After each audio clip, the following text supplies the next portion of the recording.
I could barely breathe as Mom drove me to Jefferson Memorial Hospital, each bump in the road sending waves of pain through my chest. My name is Sophia, and at 15, I'd become an expert at hiding pain. But this time was different. This time, even I couldn't hide the damage Tom, my stepdad, had done. "Remember what we talked about?" Mom whispered, her knuckles white on the steering wheel. "You fell down the stairs while carrying your laundry basket. That's all. We can't afford any questions, Sophie. Tom's medical insurance covers all of us." I nodded slightly, trying not to move my chest. The stairs story was becoming our family's greatest hit, played on repeat every few months when Tom's anger got the better of him. But stairs don't leave perfect boot-shaped bruises, and they don't target the same spots Tom did when he was teaching me respect. The emergency room was quiet for a Tuesday night. Mom filled out the paperwork while I sat carefully still, counting my breaths like I'd learned to do. Shallow inhale. 1, 2. Careful exhale. 1, 2.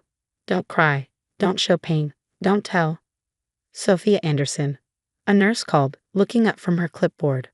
"Come with me, honey." Mom jumped up immediately. "I'm coming too. She's just a bit shaken from her fall." The nurse, whose name I'd read Linda, led us to an examination room. She had kind eyes and gray hair pulled back in a neat bun. As she took my vital signs, I noticed her watching me, really watching me, in a way that made me nervous. "Can you tell me what happened?" Linda asked, her pen poised over the chart. Before I could speak, Mom jumped in. "She fell down the stairs carrying laundry. Just a silly accident." Linda's eyes never left my face. "Sophia, I need to check your ribs. Can you lift your shirt for me?" I hesitated, knowing what she'd see. The fresh bruises from today mixed with older ones in various stages of healing. Mom stepped forward, as if to stop the examination, but Linda's firm look made her step back. As I lifted my shirt, Linda's sharp intake of breath was the only sound in the room.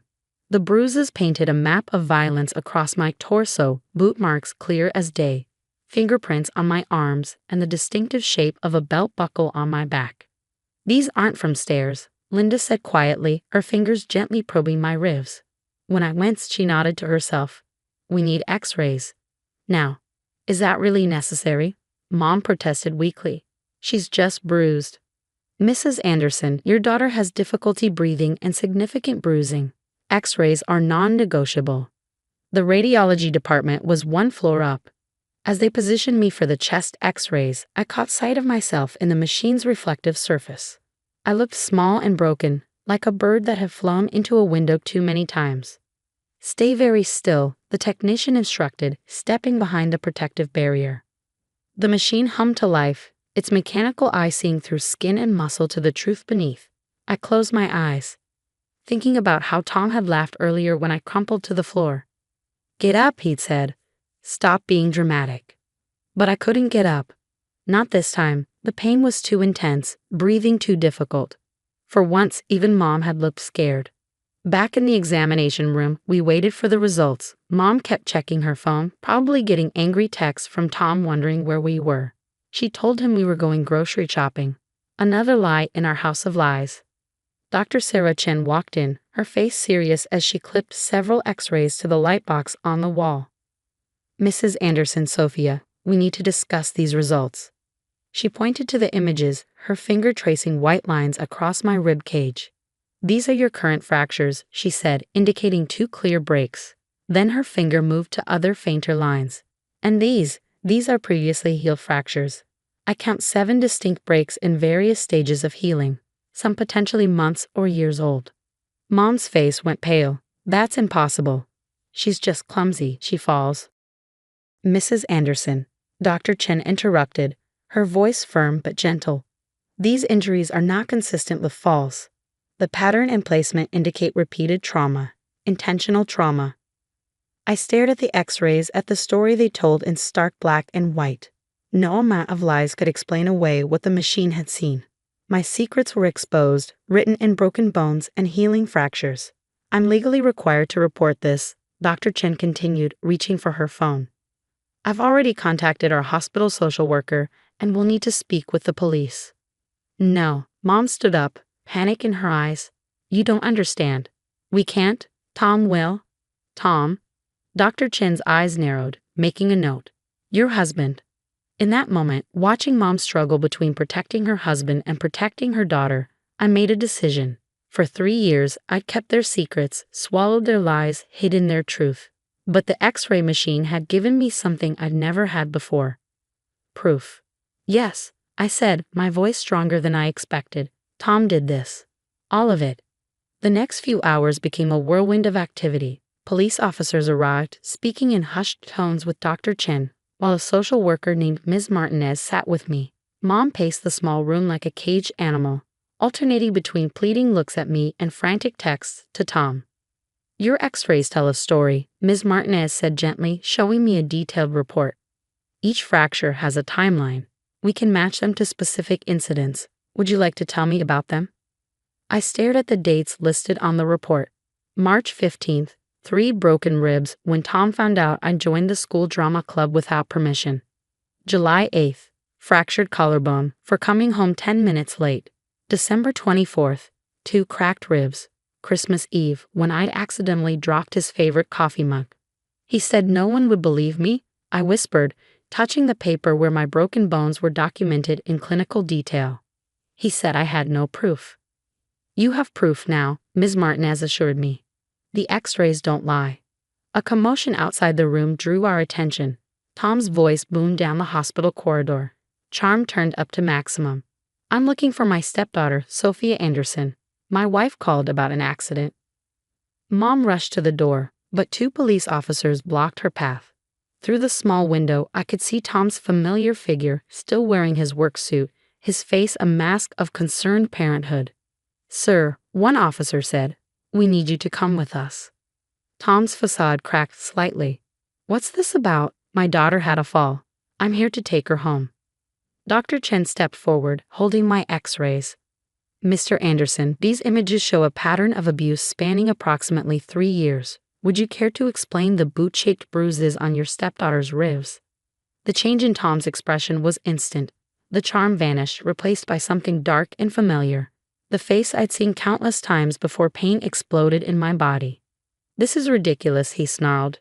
She's clumsy. Always has been, Sarah. Tell them. Mom stood frozen, looking between Tom and the X-rays Dr. Chen held. I could see the moment reality finally broke through her protective shell of denial.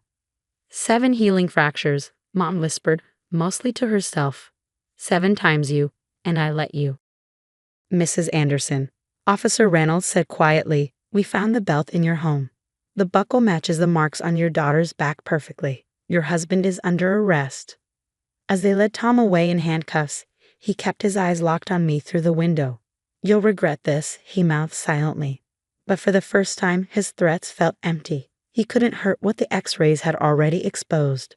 Dr. Chen supervised as a nurse wrapped my ribs carefully. You'll need to follow up with our orthopedic specialist, she explained. And Sophia? We're also referring you to Dr. Patel, one of our best trauma counselors. What happens now? I asked Ms. Martinez, watching Mom sink into a chair, her face buried in her hands. You'll need a safe place to stay while we investigate, she replied. Is there family you can go to? I thought of my Aunt Kate, Mom's sister who Tom had forbidden us from seeing 2 years ago. My auntie lives 2 hours away. Ms. Martinez nodded, already dialing. We'll contact her. In the meantime, you'll stay in our pediatric ward. You need rest and monitoring for those ribs anyway. Later that night, in the quiet hospital room, Mom finally broke her silence. I didn't want to see it, she admitted, her voice raw. Every time you got hurt, I made excuses. Told myself it couldn't be what it looked like. I failed you, Sophie. You were afraid too, I said, understanding for the first time that Mom had been just as trapped as I was, just in different ways.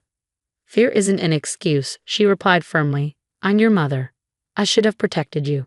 But I promise you this, I'll never fail you again. The room's TV was playing quietly in the background when breaking news interrupted the regular program. My stomach dropped as I saw Tom's face on the screen. Local businessman Thomas Anderson was arrested today on charges of child abuse, the reporter announced. Sources say medical evidence, specifically X-ray images, revealed a long-term pattern of physical abuse. Mom quickly turned off the TV, but I stopped her. No, I said. Let it play. Everyone should see who he really is. The night nurse brought me pain medication and a small pudding cup. As she checked my vitals, she smiled warmly. You know what we call x-rays in the medical field? Truth tellers, because bones don't lie, and they never forget. I looked down at my wrapped ribs, thinking about all the secrets they'd kept and finally revealed. Tom had been right about one thing. Nobody would have believed just my word against his. But he'd forgotten that the truth has a way of coming to light, sometimes through the most unexpected means. My ribs ached with each breath, but each pain reminded me. I was free. The X-ray machine had seen what everyone else had missed, and its silent testimony had finally given me a voice. 6 months later, I sat in a courthouse, my ribs fully healed but my memories still sharp. The prosecutor had built a strong case around my X-rays, which now hung on large displays for the jury to see. Each image told its own story, each healed fracture a testament to survival. Aunt Kate sat beside me, her hand steady on my shoulder. After that night in the hospital, she'd taken both Mom and me in, helping us rebuild our lives piece by piece. Her home had become our sanctuary, a place where sudden movements didn't make me flinch and where closed doors stayed unlocked. The evidence before you, the prosecutor addressed the jury, shows not just one incident of abuse, but a calculated pattern spanning years. The X-rays tell us what this child couldn't, a story of systematic violence hidden behind closed doors. Tom sat at the defense table, his expensive suit unable to hide how jail had diminished him. He tried to claim the injuries were from my reckless behavior and attention-seeking stunts, but the medical experts had thoroughly demolished those lies. Dr. Chen testified about the night everything changed, her voice clear and professional. The pattern of injuries was inconsistent with accidental trauma. The boot marks on her ribs matched the defendant's work boots exactly. Most telling were the historical fractures, each one documented in the X-rays like chapters in a book of abuse. Mom's testimony had been harder to watch. She'd broken down on the stand, admitting her role in hiding the abuse. I thought I was protecting our family, she'd sobbed. But I was just protecting him while he hurt my baby. The trial had made headlines, not just for the abuse, but for how it was discovered. X-ray justice, the papers called it. Medical schools were already using my case to train doctors about spotting signs of abuse. Child protection agencies updated their protocols to include comprehensive imaging in suspected abuse cases. When it was my turn to give my victim impact statement, I stood slowly, facing the jury rather than Tom. For 3 years, I lived in fear. I began. Every day was a countdown to the next injury, the next lie, the next cover-up. But machines don't lie. X-rays don't make excuses. They simply show the truth, even when people refuse to see it. The jury took only 2 hours to reach their verdict. Guilty on all counts. As the judge prepared to announce sentencing, Tom's attorney made one last plea for leniency. Your Honor, my client has no prior criminal record. No. The judge interrupted, holding up one of my X-rays. He just wasn't caught. 20 years, with no possibility of parole for 15. The evidence of long-term abuse is literally written in the victim's bones. Outside the courthouse, reporters gathered with their cameras and microphones. The case had sparked a national conversation about domestic violence and medical evidence. I'd received letters from other abuse survivors, many inspired to seek help after hearing my story. What would you say to other kids living in abusive homes? One reporter asked. I thought carefully before answering. Truth leaves marks. Maybe not always visible ones, but they're there. And sometimes it takes a machine to show what humans don't want to see. Don't stop trying to tell your truth. Mom had started working at a domestic violence shelter, using our story to help other families escape abuse. She learned to forgive herself, though the guilt still surfaced sometimes. Every X-ray was a cry for help, she told me once. I just didn't want to hear it until someone else showed me how to listen. Aunt Kate helped us find our own apartment near her house, close enough for support but separate enough for independence. My new room had wide windows and no locks on the door. On the wall hung a framed X-ray, my last one, showing fully healed ribs. Why keep it? Mom had asked when I framed it. Because it's the one that saved us, I'd explained. It's not just a picture of broken bones, it's a picture of breaking free. Today, I'm starting my junior year of high school. The nightmares are less frequent now, thanks to therapy and time. I joined a support group for teenage survivors where we talk about healing, both the physical and emotional kinds. Dr. Chen still checks on me occasionally. Last week, she invited me to speak to a group of medical students about recognizing signs of abuse. Your case changed protocols, she told me.